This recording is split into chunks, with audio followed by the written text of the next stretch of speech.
আজকের ভিডিও জামাত ইসলামের বন্ধুদের হয়তো ভালো লাগবে না, কিন্তু এটা হইতেছে কুইনাইনের মতো, বুঝিছাও? ডাক্তার মানুষ তো, তাই তিতা ওষুধ দিতে হয় মাঝে মাঝে। এই নির্বাচনের পরে অনেকের মনে একটা হতাশা, জামাত কি আদৌ ক্ষমতা আসতে পারবে? আসলে কিভাবে পারবে?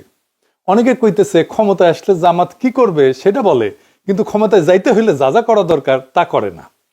কথাটা খুবই মূল্যবান। এটা যারা বলতেছে তারা জামাতের শত্রু না, বরং তারা জামাতের বন্ধু। জামাত এনসিপি জোটের মধ্যে বড় ভাই যেহেতু জামাত, তাই তাদেরকেই বলি এটা, এনসিপি নিজেদেরকেও শিখতে হবে, তরুণদের দল আস্তে আস্তে শিখবে, কিন্তু মূল দায়িত্বটা জামাতের। যদি এই জোট টিকে থাকে এবং এই জোট নিয়ে যদি তারা অগ্রসর হয়, তাহলে মূল দায়িত্বটা পালন করতে হবে জামাতকেই। সেই জন্যই এই এপিসোডটা মূলত জামাতকে নিয়েই বলা। এই কারণেই এই জোটের মধ্যে মূল শক্তি এবং প্রধান শক্তি জামাতের জন্য এই জানাটা, এই পর্যালোচনাটা জরুরি। জামাত যদি আওয়ামী লীগ বিএনপির মতো দল হইতো তাহলে এত কিছু দরকার ছিল না।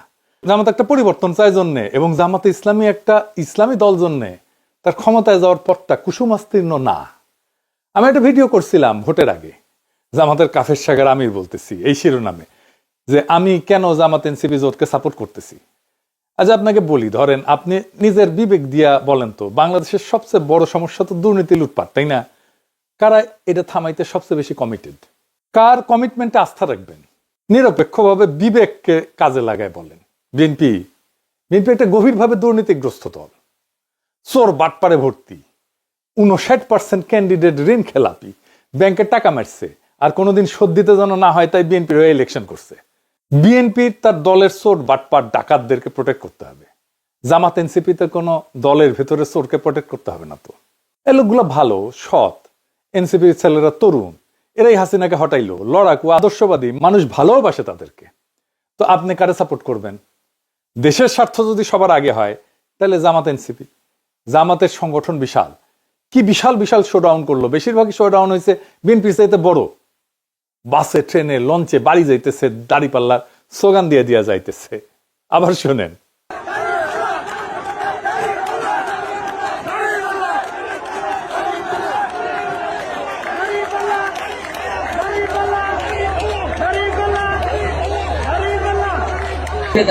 অবশ্যই দাঁড়িপাল্লা। ইয়েস, কসবা। হ্যাঁ, এবারে পরিবেশ কেমন মনে হয় আপনার, নির্বাচনী পরিবেশ? অনেক ভালো।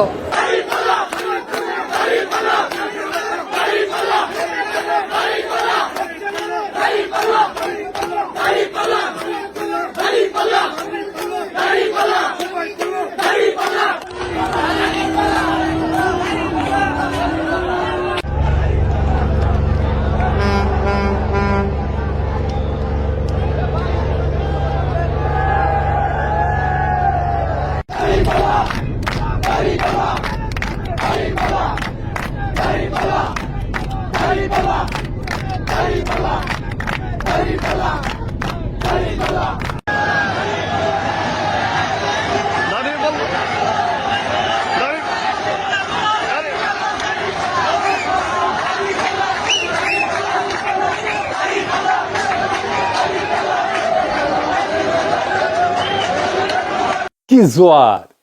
কিন্তু ইলেকশনে জিতলো বিএনপি, ক্ষমতায় বিএনপি। কেন কেন জামাত ক্ষমতায় যেতে পারলো না? এটা বোঝার জন্য আমরা একজন ফরাসি পলিটিক্যাল সায়েন্টিস্ট, যিনি মধ্য এশিয়া, আফগানিস্তান এবং জিহাদি আন্দোলন নিয়ে বিশেষজ্ঞ, অলিভিয়ে রয় এর সাহায্য নেব। উনি দীর্ঘদিন অধ্যাপনা করছেন। আমি একটা ক্লাস নিয়েছি সায়েন্স পথে, মাস্টার্সের, ফ্রান্সের টপ ইউনিভার্সিটি।